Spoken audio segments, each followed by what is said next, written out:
Namasapenin athokit ni emu sawa namsela ezing tho so ha chung pathin thangwa inam hen nang tuni jingka kan sa do nom chu hele sister kim nening kip geni na sa jingka dai tui di he pathiam ba chaina ding kan sa do nomin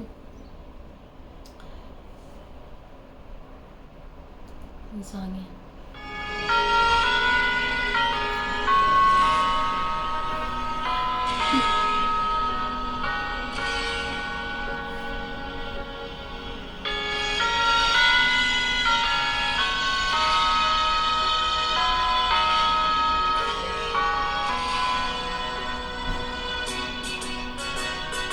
Jingka dai tui a sha te lei chung thing na lo na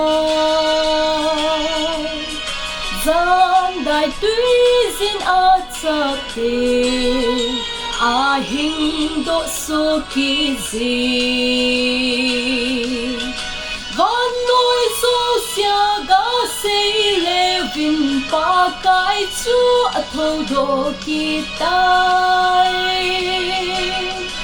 van noi so sia ga sei le vin pa kai chu a tho do ki tai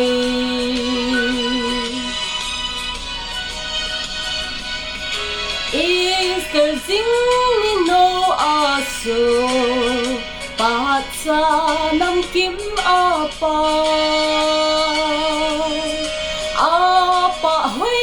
sin lei a zen mi hem lung a thei van noi so sia ga sei levin pa kai chu a tho do ki tai van noi so sia ga sei levin pa kai chu a tho do ki tai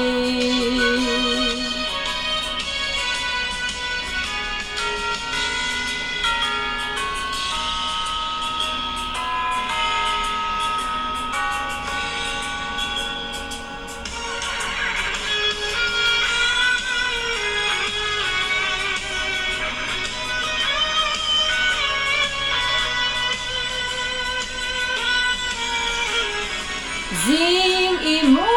peng po le ho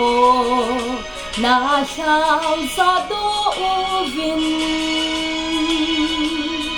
hung leng do so kit uvin pa kai a tho ki tai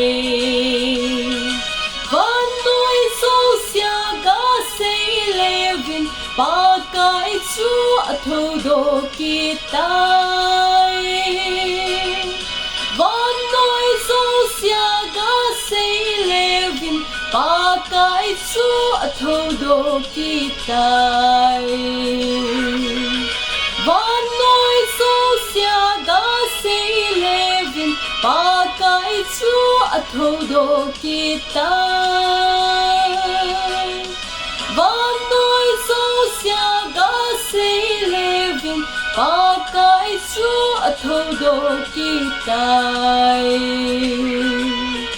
pa kai chu a tho do ki tai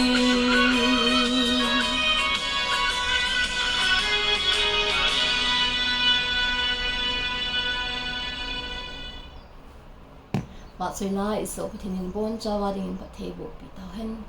Have a blessed Easter Sunday.